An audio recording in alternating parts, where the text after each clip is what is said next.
Welcome back to another week, another Sinister. It's me, your favorite Hot Topic employee with no eyebrows. As many of you know, but a friendly little reminder, Sinister is a true crime show about female killers. Here, I'm not just going to lay out a timeline of events for you. I don't go into gratuitous information about the murder itself. So if you want that, you gotta go somewhere else. Here, I'm curious why. Personally, I find that a lot of murder cases that involve a female killer are usually unprocessed trauma that leads to a violent act. And if we can find information on their childhood, whether it be from the court documents, interviews from the person or family themselves, whatever, I want to piece together how we got here. I really appreciate that some of you guys noticed that our take with Sinister is a little bit different. It means a lot to me that when we're describing some of these behaviors, you guys take something from that. And it also means a lot to me that you may watch a case on a different channel, but you know if you come to Sinister, you're going to get some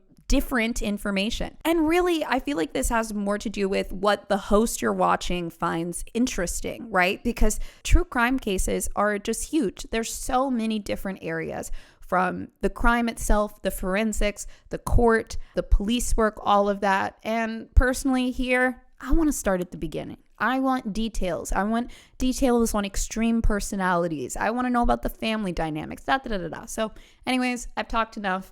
If that is up your alley, don't forget to keep checking out Sinister on Fridays. I'm always here for you, most of the time. Camilla Frazier was born in May of 1979. Her parents' names were Joel and Donna Frazier. They lived in Dalhart, Texas, and they were kind of a working class family. They were ranchers. So, it was just day in, day out work. Like, that was life for them, but it was fairly peaceful. They had 3 kids. Camilla, which was the oldest, a son named Jody, and then Jamie, a younger daughter. Camilla and Jamie were years apart, okay? Jamie was her younger sister, but she was significantly older, and that gap can kind of cause problems sometimes. But from an early age, Camilla really took Jamie under her wing, which was interesting because Camilla loved the spotlight. She loved it. Her father, Joel, was an only child, so he really doted on Camilla when she was younger. Jamie was not born until, I believe, over a decade later. And so for several years of Camilla's life, she was Joel's one and only. His sweetheart, his girl. She loved her dad, and he loved her. One thing I really love is that Joel would always tell Camilla how pretty she was. Not in a weird way, not in a creepy way, in a way that dads are supposed to. See, I kind of have this theory. I think it's really important for parents, mom or dad, to tell their kids that they're pretty, or tell them that they're attractive, tell them that, oh my God, you're so handsome. I think that when parents never comment on a child's physical appearance, they don't know where they stand, because the parent is the pinnacle of their world, right? It's the highest order. And so imagine this. If you have a kid where the mom and dad say to their kid, oh my gosh, you're so beautiful. Oh, you're so cute. As an example, imagine you have a kid that, from an early age, she gets told by family members, mom and dad, oh, you're so pretty. Then she enters the world having somewhat of an idea like, okay, other people think I'm somewhat physically attractive. Now, however, if the parent never ever comments on the child's appearance, ever, they don't really know where they stand. And so then in turn, the child will compare themselves to media. They will compare themselves to other peers. They will compare themselves to the popular girls in high school, and they will not know where they stand. This is just a personal little theory I have. I think it's very important to tell your kids like, oh, you're so cute today. You look pretty, something there. Well, Camilla got a lot of that from Joel. And once again, I just want to reiterate, because sometimes people ask this question, it was not in a creepy way at all. It was a loving way, just like a dad is supposed to feel for his daughter. This video is sponsored by Aura. You probably don't care about your data, or you probably don't care about your data until something happens with it. In fact, what's really strange? If somebody's using your data, using your information that they bought from a website or got from some random listing, you probably don't even know.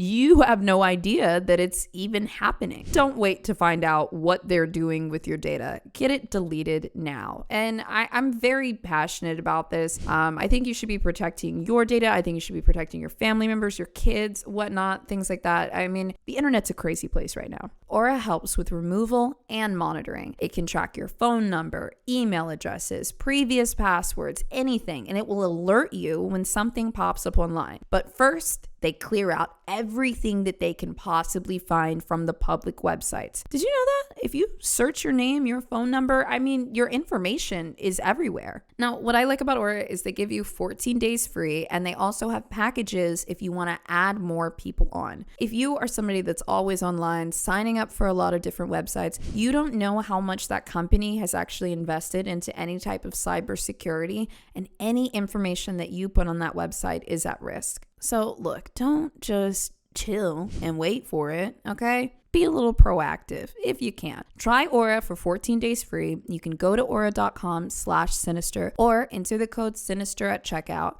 And listen, try it for a little bit. See if you feel a little more secure knowing you're protected. And next time you get one of those emails that says there's like a data leak, you're like, hey, I already got it covered. So go to aura.com/sinister. And hey, don't just go to aura.com, go to /sinister. So you use our code, they know where you came from, and you get your 2 weeks free. Don't forget to do that part. So Camilla from a young age has this confidence. She loves the limelight. She loves the attention. She loves hosting things. She loves being the center of attention. People said it wasn't really even like in a haughty way. It just came naturally to her. One of her friends actually said she was a pretty girl that boys wanted to date. A little bit on the wild side, but a good person. And then her sister Jamie actually also said, my sister was very popular growing up. She was outgoing and talkative. Camilla was fearless, and honestly, people gravitated towards her and liked it. She had a confidence, she had a charisma, and she was ready to entertain you. Because her parents were ranchers, Camilla started riding horses when she was about 5 years old. But what she really wanted was to be a Texas beauty queen. That was the goal. She wanted to do beauty pageants. She wanted to get dressed up. She wanted the hair, the makeup. I mean, just everything. And this kind of worked out for her because in Texas, there is something called being a rodeo queen. Now, a rodeo queen is something like, Miss America. I actually still don't know what they're for, but that's pretty much what it is. If you win rodeo queen, they would send you out to other events for the year and be like, this is our rodeo queen. It's a coveted spot in rodeo and Texas culture, right? So Camilla expresses an interest in this somewhere between the age of 5 and 10. And her parents are a little hesitant about it. And mind you, her younger sister, Jamie, has not been born yet. It's just, her parents and Camilla. They're a little hesitant about it, but she is really adamant about it. I mean, she is super adamant. And eventually, Joel says, okay, let's do it. So when she's about 12 years old, she starts entering in these rodeo queen competitions. And she's really excited. Here's the thing. She starts winning. Camilla was leading the charge. I want this. I want this. I want to look like this. And her parents said, okay, you lead, we follow. They would take her to various cities to meet people, to do events, to get training. I mean, Joel was actually working pretty hard and he contributed thousands of dollars to her pursuit of being the best rodeo queen. Now, as I understand it, some of the qualifications for being a rodeo queen are you have to have good public speaking skills, you have to have good understanding of the rodeo rules, you have to have good horsemanship. Of course, Texas beauty queen, they want you to be beautiful, charismatic, all of that. You get it. It's like a regular beauty pageant except with horses and rope. But actually. So during this time when they're supporting Camilla's dreams and honestly almost her career at this point, Joel and Camilla had a pretty close relationship. I mean, she was daddy's girl. He would take her anywhere, buy her whatever she wanted.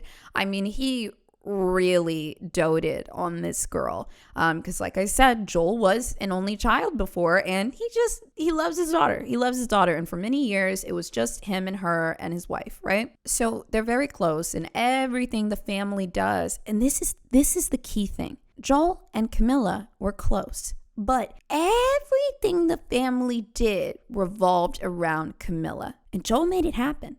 Every single thing. She wants to go over here. Okay. She wants to compete in this. Okay. We need to go to this city. Okay. It was just done. Camilla was everything. Then her little brother is born. And then her little sister, Jamie.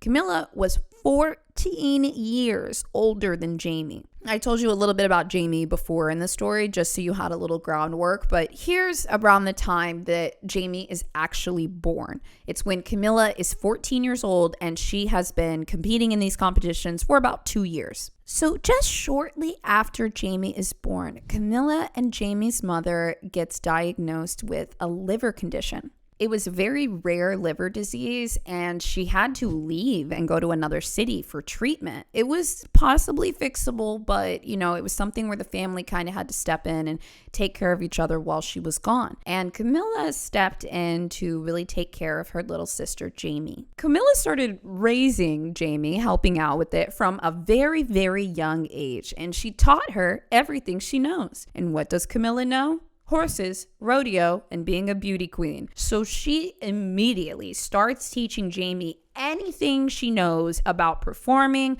being on stage, being a beauty queen, being a pageant queen. And it's early. It is so early that Jamie competes in her first contest at only 3 years old. Now, here's the interesting thing.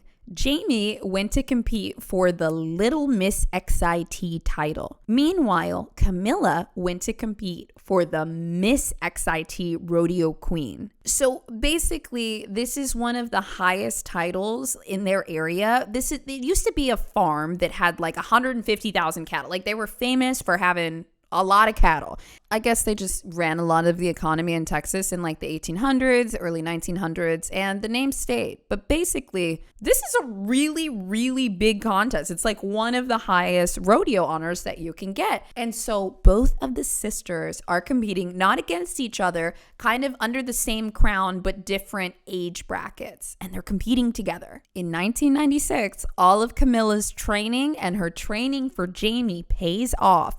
They had a huge win. Both sisters won their competitions. For the first time ever, there were 2 sisters that held the crown for XIT Rodeo Queen. Now, this was a huge win, but these events were expensive. Like I said, Joel was spending thousands of dollars on Camilla over the years, and now Jamie's about to start doing it too. The Rodeo Queen competitions, they all vary. The prizes are different. But, sometimes it might be a little bit of cash, not always. Sometimes it could be a scholarship, or sometimes it's just the title and some horse gear. In this town, there's a lot of prestige with this title, so that is coveted. But I say all of this to say Joel was spending a lot of money, and it's not like he was getting it back from a prize pool or anything. He just was dedicated to the girls and what they wanted to do. Well, Jamie was 3, so it's what I think they want to do, but we'll see. One little bit of information that I have to drop in for you guys, especially audio listeners, is something about Camilla. I don't know how to say this part, okay? I don't. I'm going to try to say it with as much tact as possible, but Camilla is a cute girl. I think that she's cute. If you've been, watching the video, you've probably seen photos of her, but if you're listening on audio, Google Camilla Frazier, Frazier. This is not exactly the image that I was picturing when I heard Texas Beauty Queen. I was thinking big cowboy hat, huge blonde, curly hair, barreled out, Dolly Parton makeup, like real Southern belle, Southern charm. Now, look, this might seem like I'm just like picking the worst possible pictures of Camilla. I'm not. Like, this is what she looked like. Like, this is what Camilla looked like. I just want to point out, this is like a woman who has been winning beauty competitions and, has had her whole family support her, and everyone's telling her she's so beautiful and she's so pretty. And Camilla looks a little different than I was expecting. And also, when you put her mugshot up there, put another photo up there of their bro, like, Lawrence, you see what I'm talking about? Bro, what? So I'm saying this for a reason. After Camilla won this competition at 17, she starts to gear up for the big one. This was her competition in her town, in her region, okay? But there is an even bigger one, and it is the Miss Texas Rodeo competition. This is not just your small town or this region or just Dallas or something. This is all of Texas. And now you realize all of those big, beautiful Southern Belle blondes are going to be in this competition. But Camila doesn't see that like as any type of issue. She is not deterred. She is like, I am strong. I am beautiful. I've already won these competitions. I've been training for this my whole life. And Miss Texas Rodeo is mine. Now, in order to compete for the Miss Rodeo Texas title, she uses her title from her previous championship to make a bunch of appearances, go to different rodeos. She does training for new people that are trying to get into it. She's doing a lot of press. You know, that's part of it too. Okay, look, Cammy may not be the Southern Belle, bombshell that I was picturing, but part of it is her horsemanship and public relations, right? And so she's getting out there. No one's telling her no. No one's telling her she's not good enough, and she's doing it. So after years of training, years of preparation, at 24, she finally enters and competes in the Miss Texas Rodeo, and she loses. She gets awarded first runner-up. And not only that, she was now at the maximum age to be considered Miss Texas Rodeo. She was 24 years old, so after she turned 25, she would now be too old to compete. This episode is sponsored by June's Journey. Guys, I'm in my mobile game era. I don't know why it took me so long. I don't know if anyone else was like this. I thought mobile games were cringe, okay? I played real games on the computer, but it's not true. Mobile games are actually really relaxing, and they are there for you whenever you want. So June's Journey is a mystery puzzle game. By puzzle, I mean my favorite type of puzzle, the type of puzzle that's relaxing and doesn't stress me out. It's mostly finding hidden objects within the game, but then also it has one of my favorite features that I'm sure a lot of you guys like too, the ability to customize and remodel your home. Look, if June's Journey is the right game for you, it has everything. It has storyline, it has chapters, it has different puzzles, it has customization, it has like a shop feature. There's just a lot. This game is so flexible, it almost feels open world. And not to mention, you can play for hours and hours and hours and just keep progressing on all the levels. So look, you can use the QR code to scan it on your phone and go straight to the App Store to download June's Journey, or you can just search for it in the store. Or you can click the link in the description and it'll take you exactly where you need to go to try out June's Journey today. I'm a little curious about this. If anyone in the comments knows more about like beauty pageants or even specifically rodeo beauty pageants, is there any type of bracket for like 25 to 40? Is that really just kind of lost? So look, even if there were other competitions for her, she could never be Miss Texas Rodeo, which is what she dreamed of. It was over. So she returns back to her hometown in Dalhart and really starts to spiral. While she's spiraling over not knowing where her career is going to go next, something else happens. See, Camilla went back home and she started drinking, started having a bunch of pity parties for herself, really. That's how people described it. She was just absolutely devastated, didn't know where to go next. She really thought that she had this title, and she is wallowing in this misery and really just drawing everyone into it. Oh my God, woe is me, woe is me. But Jamie is still participating in the beauty pageants. Jamie still has a chance to be Little Miss Rodeo. She can be Cammy Part 2. And Joel, the father, recognizes this and he starts to financially support Jamie's career. This is not to get back at Camilla. This is not him giving up on Camilla. She's 24 years old. Like, she can do this on her own. Jamie's like, I don't know how old she is here, but she's like 5, 6, 7, 8. Like, she's really young. Like, she still lives at home. She's a child. And just like Cammy had, her glory days as a rodeo star, Joel recognized that. He still gave Camilla lots of love, lots of attention, but he does kind of start to prioritize Jamie's career, also because she's a toddler and can't do anything for herself. This strikes a chord in Cammy. And also, sorry, sometimes I say Cammy, sometimes I say Camilla, but that's our main person, the older sister. This strikes a chord in Cammy that she didn't even know existed. And her reaction to it was fast and strong. She turns on her sister, her incredibly young sister, which, okay, now I'm doing the math on it. She's 14 years older. She's 24, 25 at this time. So at the time, Jamie was about 10 or 11 years old. She gets really mad at Jamie and cuts off her 10-year-old sister. Just completely turns on her. And it turns into hate. You know, Jamie would talk about this later, and she said, quote, "If she hated you, she always hated you." This also bothers me so much because Camilla's reason for being awful to Jamie, who was literally a child, comes from this weird obsession with her father and needing to be the center of attention.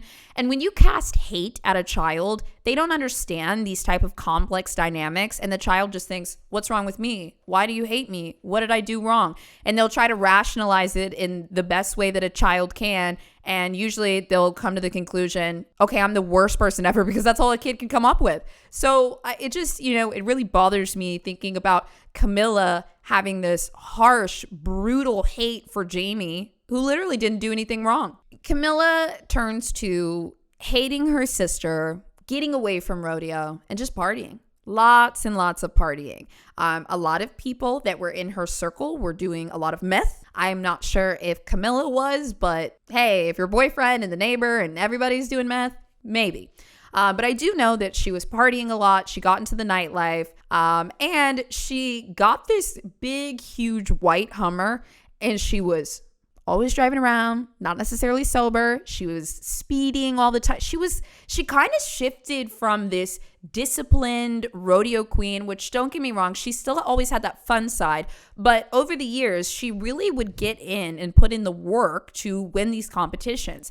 And now she's just gone full hedonist. Like, she's speeding, she's drinking, she's doing drugs. She's like, fuck you, Jamie. Like, she's lost it. She's lost it. So Camilla never really gets over losing the attention of her father, but so much is going on in her life. She has no choice but to pay attention. At one point during her partying escapades, she gets pregnant, and she doesn't reveal who the father is. I'm not sure if she was unsure or if she just chose to keep that information to herself, but she still had her son. And then a few years later, in 2011, she ends up marrying a guy named Corey Tidrow from Texas. People said that Corey never really clicked with the family. It wasn't a really good match. I mean, Camilla has a very complex family. They felt like he was good for her specifically. Like, she had really just gone off the deep end the last couple of years and nobody knew what to do. And then when Corey came into her life, she had a little more direction. She was settling down. She's taking care of her kid. And so people were like, okay, well, this feels okay for her. So they had gotten married in 2011 and they're kind of just rolling along. And then in 2015, that liver disorder that her mother had comes back around and she passes away. Now, you remember when I said earlier that Cammy never really got over being obsessed with her dad? This action right here, this one right here tells me so much. So, mind you, it has been years since she lost that competition, since Jamie started competing. Like, we're now in the timeline, Jamie's about to be going to college, okay? We're so far ahead. So Camilla does something that I think is really weird. When her mother passed away, she started to blame her dad. Camilla said that it was Joel's fault, her dad's fault, that his mother died in hospice because he agreed to her going to hospice care. If you don't know, hospice is basically like end of life care. So to me, I'm like, well, she must have had some pretty serious symptoms. And Joel was not happy about it. He was drinking a lot after her death. Like, he was mourning. He was very upset. I'm not really sure what the decision was to, put her in hospice, but Camilla, for some reason, thinks that that was just wrong. And she blamed her father for her mother passing away. She blames him and she blames him, and he's drinking and he's drinking, and she's like, this is all your fault. You're horrible. You did this. I mean, God, imagine your daughter trying to claim that you killed your wife. And Joel is drinking more. And then Camilla says, you know what? I'm going to fix this. I'm going to move in with you. I don't know if I'm crazy, but that is so fucking weird. Like, first of all, to blame your father for that, don't even get me started there. And then the switch up of, I'm going to move in with you. No, you are still obsessed with your father, and whether you're emotionally tormenting him because you want attention, that is a way that people will get attention from you, by making you feel bad. Like, no, dude. In her 30s, she is still obsessed with her dad and wanting attention from him. And before, she had all the good attention, and now she can get attention by being mean to her dad. For example, blaming him for her mother's death. So not only does Camilla move in, with her hands on her hips to monitor her dad, like, how could you do this? I have to come in and watch you now. When, like, in reality, she's like really obsessed with her dad and wants his attention.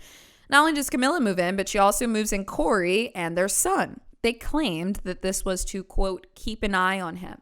But after Camilla moved in, Joel started drinking even more. I mean, he was constantly being criticized in his own home. He was being blamed. He was being yelled at. Personally, I would not be surprised if Cammy just went straight to emotional abuse for attention, because that's something you guys should know. You should figure out if there's somebody in your life that really wants attention from you at all times.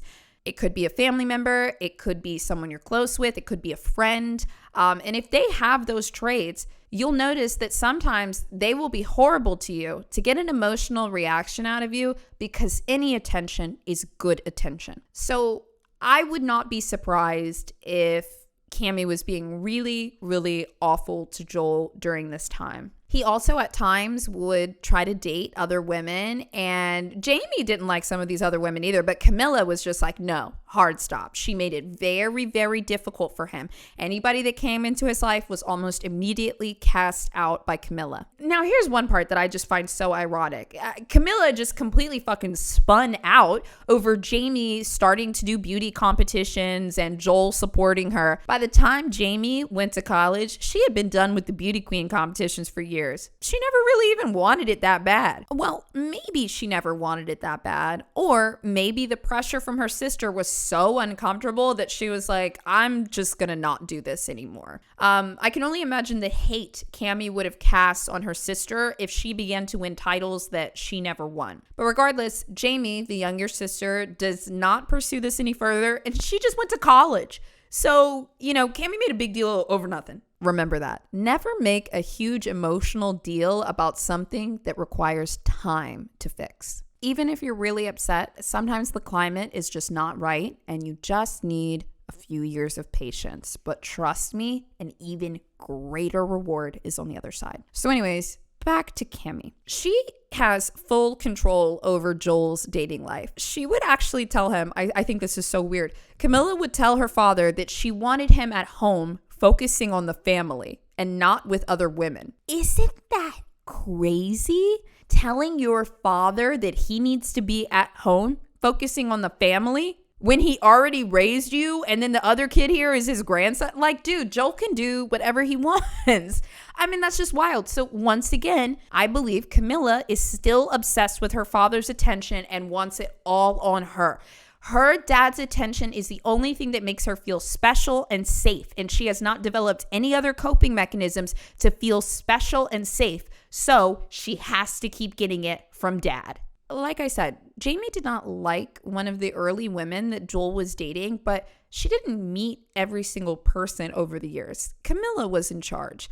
But eventually Jamie was just like, you know what, I'm going to stay out of it. I'm going to go to college. I'm going to go do my thing. And she does that. And then after she completes college, she moves back to her hometown. Once she's there, she drops in and visits her dad. She dropped in a couple days in a row, and like every single day, her dad is not there. And I mean, nobody's talking about it, but like it's kind of weird, And then on the last day that Jamie dropped in, she noticed a couple things and realized, okay, no, he's not just out for the day. He's missing. Early in July 2017, Joel had called Jamie about a sick horse. He told her there was a horse on the farm that needed some help. And Jamie was like, okay, Dad, I'll be down there in a little bit. So Jamie came down, picked up the horse, took it to the vet, and then brought the horse back 2 days later. And her dad's truck was still in the same spot. And also, he was not there. Like, she had just spoken with him to pick up the horse prior, and then she gets there, Dad's not there. He's not there 2 days later when the horse comes back. It's just kind of weird. Then on July 14th, another of the consecutive days, she goes in and she sees her dad's hat, belt buckle, boots, and wallet were all left in the house. His favorite hat had been there for days. Look, you all know we're in Texas, okay? I don't know what a Texas man's favorite hat means, but I do know that he would not leave it at the house for 4 days. I feel like a Texas guy's hat is just as important as the wallet. I'm serious. So this is like alarm bells for Jamie. So obviously she asked her sister, where is Dad? And she said, oh, I don't know. I haven't seen him in a while. And Jamie said, okay, well, I'm going to go to the police and I'm going to file a missing persons report. And Camille's like, oh, okay. Doesn't go down to the station with her. Doesn't try to help.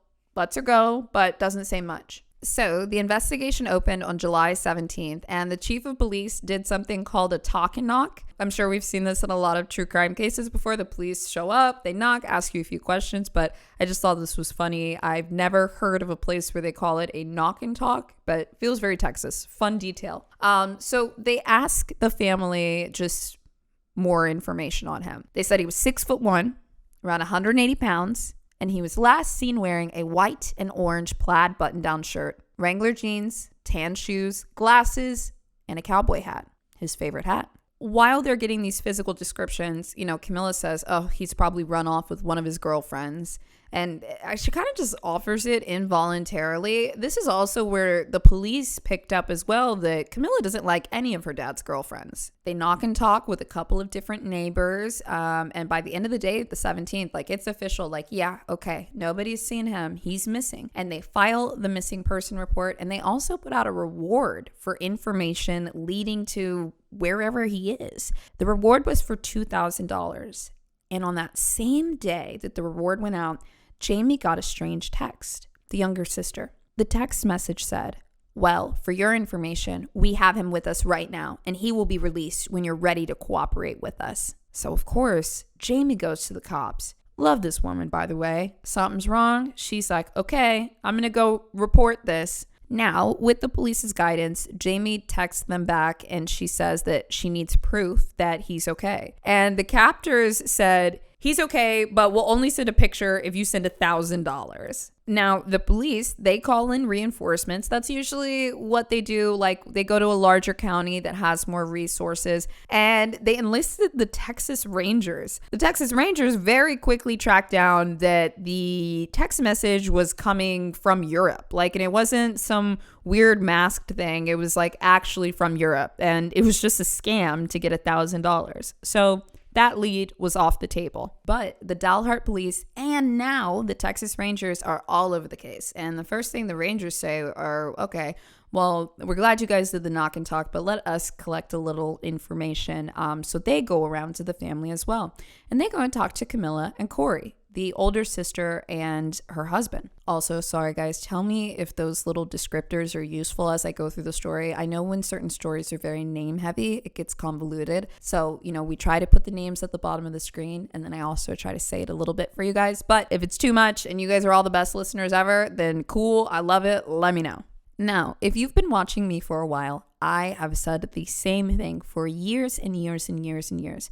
There's this strange little phenomenon that happens in true crime cases when the killer gets interviewed and the first thing they do is throw the victim under the bus. It's very strange. Everybody does this. It's like they are trying to discredit their victim, even in death, before the police can catch on to them. So the Texas Rangers are on the job and they begin to interview the family. When they talked to Camilla, she gave a few details, but she really harped on the fact that he had these horrible girlfriends and he's just a drunk and he's a piece of crap. She had nothing nice to say about her father. Her father that had worked tooth and nail to push her closer to her dreams, that ultimately if she failed, that's on her. So she actually told him he was a drunk and he was not dependable.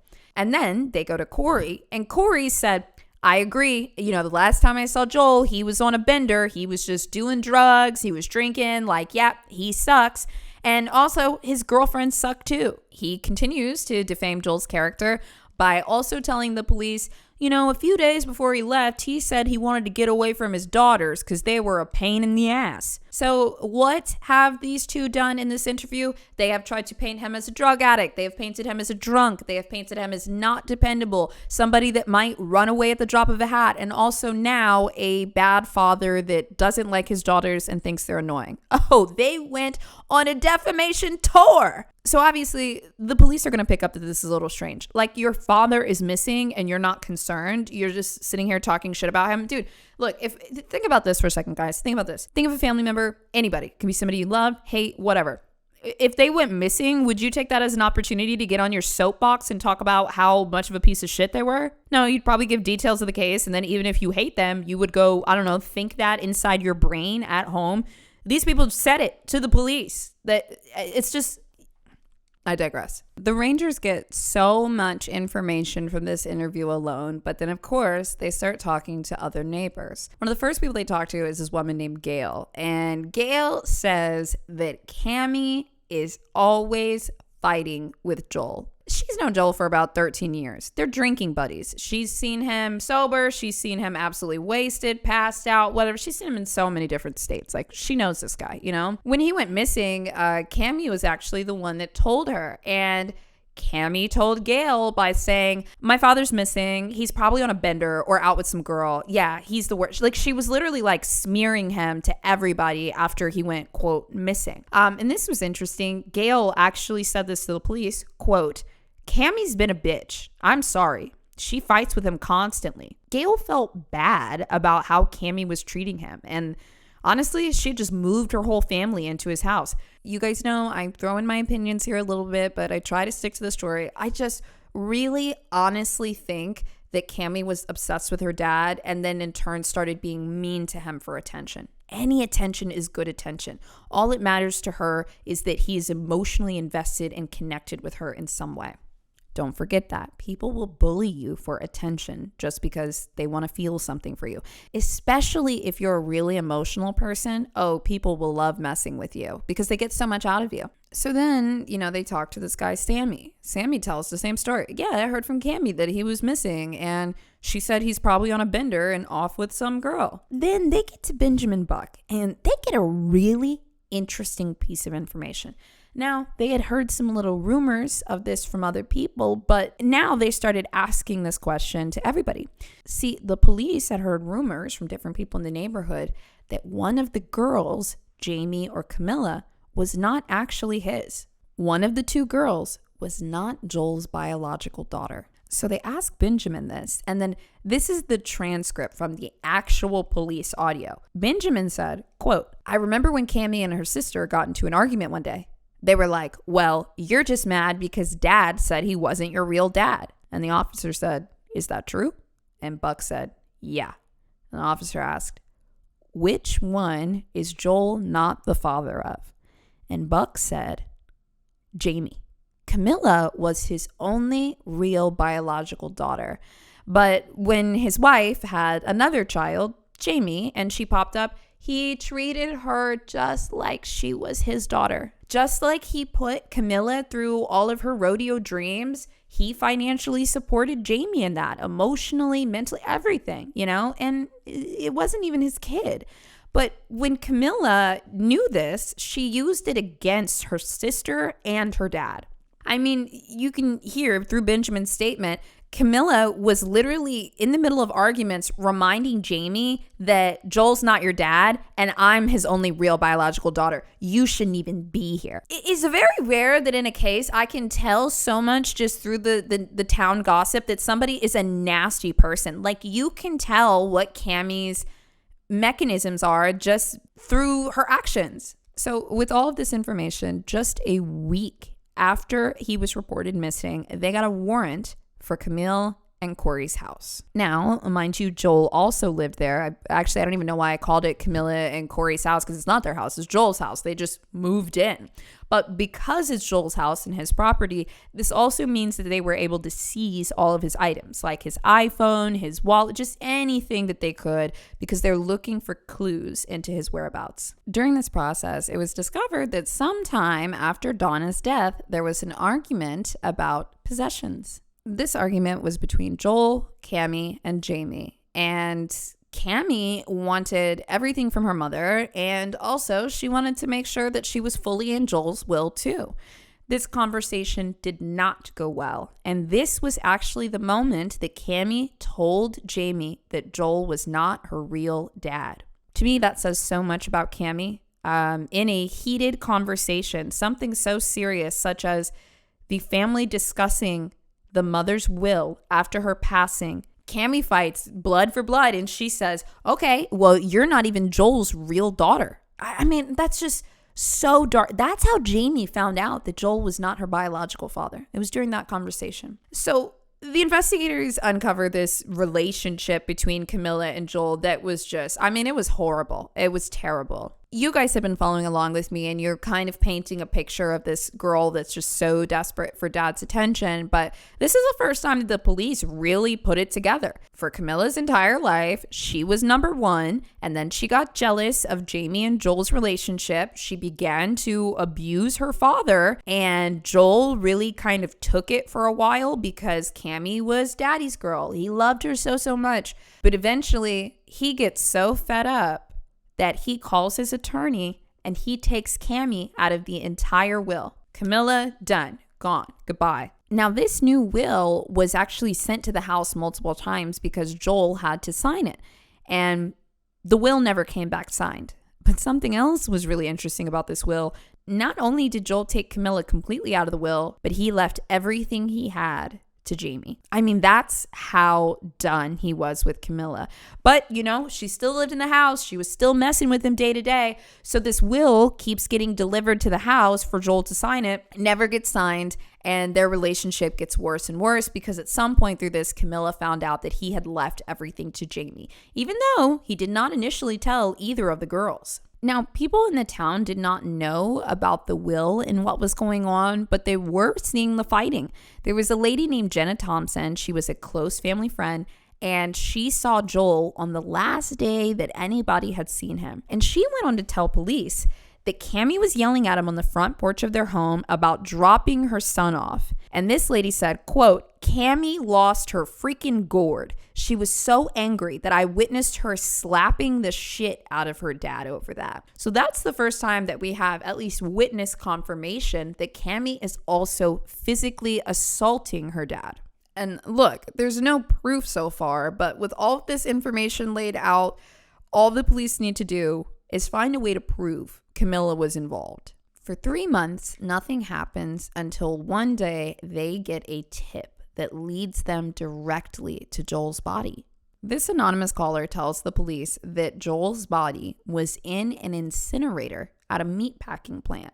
See, this is a small town and people talk. When they start digging around, they realize that this incinerator is basically adjacent or in the backyard of the guy that they talked to earlier, Buck. He was the one earlier that confirmed for police that Jamie was not Joel's biological daughter. So they show back up to Benjamin Buck's house and they have more questions. He breaks. It's been a few months since everything happened, and he just starts to tell them everything. At around 4 o'clock in the morning, July 12th, Benjamin Buck gets a call from Camilla and Corey, and they tell him they need a wheelbarrow and they need some twine. And can you please just bring it over right now? At 4 a.m., well, maybe this is serious. So he goes over to the house and he sees Joel, who he's known for many years, dead. He said there was blood on the ceiling that Camilla and Corey were trying to clean, but he just could not take his eyes off of his friend that he had known for many years that was just sitting there dead in the chair. And Camilla and Corey tell Benjamin Buck, okay, come on, help us. According to Joel, he helped them cover the body with a sheet and he helped them lift it, and he let them use the incinerator. And that was that. I read some later court documents, and I really strongly feel that Benjamin Buck was in shock when he walked in, and he wasn't ready to whistle blow in front of two killers. Obviously, not justifying this, but like if you are like me reading this, like, oh my God, why didn't he do something? He was probably high or coming down off of something. It's 4:00 in the morning. He goes in, he's in shock, and two murderers with guns are telling him to do something. So, take that how you will, but that's what I think happened with Benjamin Buck. And also, mind you, he didn't tell the police any of this the first time they came around, but when they had more information, he crumbled. But if they didn't get this information, I don't think he would have said anything. So after Buck tells them everything, they go and check the incinerator, and inside is a human skull and some remains of hands and feet. Also, the shoes that he was wearing the day that he was murdered. Once they find Joel's remains, the next step is just where Camilla and Corey. And get this, the police actually caught them at a gas station, filling up their tank with their car piled high with all of their belongings. It was very clear that they were trying to make an escape. And on November 3rd, they arrested them and booked them, holding them on $1 million bail each. Now, Corey, Camilla, and Benjamin Buck from earlier, they are actually all indicted. Benjamin indicted for tampering with evidence, and Corey and Camille for a suspected murder. Now, you're probably wondering what happened to Joel. I did not expect this when I was digging into this story. This is really devastating, but in the skull, there were 2 bullets found from a 22 and a 45 caliber. They were both bullet holes at an angle of each side of the head, which showed the investigators that 2 people were involved in this shooting. This plan had been in the works for a while. Camilla used to make these milkshakes for Joel every night. She's literally abusing him, yelling at him, doing all these things, but she starts to make him milkshakes at night. The reason she did this was because she was trying to basically groom him into being comfortable with the milkshakes so that she could spike one with a sedative. She has a bunch of Benadryl, and then she crushes it up and puts it in his milkshake one night. The plan was after that to kill him. But what I think is especially dark about this is ask yourself, why would Corey be so involved in this? The police are saying that Camilla and Corey both shot him with 2 different guns on 2 different sides of the head. Corey was involved because this was also about money. Camilla hated her father because she wasn't getting enough attention from him anymore. And she had probably convinced Corey, well, we're not in the will anymore, so we need to do something about it because there's some money at stake. And so Corey got involved. Not only did Corey get involved, by the looks of the skull, it seems like Corey and Camilla stood on both sides of Joel as he sat in the chair, sedated by Benadryl, and they both shot him. They did it together. So this was about money. They are now bonded by this horrible secret. And Camilla has enlisted her husband of just a couple of years to kill the man that is the most important to her. Every side of this case is just so sick. It is so sick. Benjamin Buck is not built for all this. He takes a plea deal, testifies against both of them, and he walks away from this case with 5 years. Now, Corey's case was pretty interesting. If you watch a lot of court trials or you're just familiar with the process, you know that reasonable doubt is like a pretty good method for defense attorneys. Corey's defense attorney told the courts, quote, "We don't know who killed Joel Frazier. We don't know. The evidence does not prove it, and rumor, assumption, speculation does not prove it." He then, the defense, tried to discredit Benjamin Buck, one of the key witnesses, by saying, if you want to believe someone like Ben Buck and send this man to prison, there is not a darn thing a lawyer can do about it.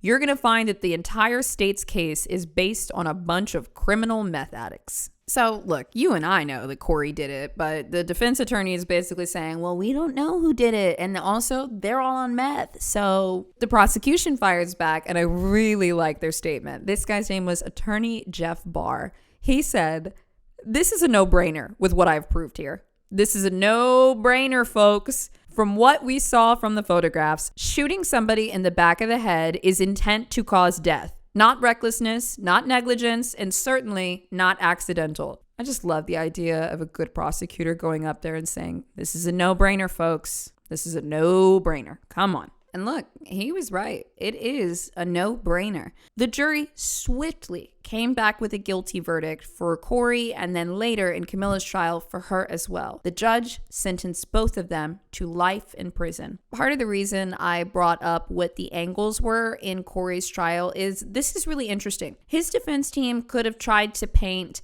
Camila as the mastermind. She stood to benefit from this. He's only known her for a couple of years, X, Y, and Z. But they didn't go that route. The defense actually went, well, we don't know who did it, and everybody's a meth head. I'm actually glad that they did it wrong because I think Corey should have a life sentence. Like, imagine a woman that you've known for a couple years, like they're married, they don't have a kid together. They moved in with her dad and she's very abusive and he just joined in. I mean, that's crazy. Yeah, you go too. Now, in 2020, Camila and Corey both tried to appeal their sentences, but it was swiftly denied. The two of them will spend life in prison. This case is really unfortunate because it all boils down to a woman who was extremely attention-seeking, but she literally could not handle when the focus wasn't on her. She just didn't know how to function, and she didn't want to learn.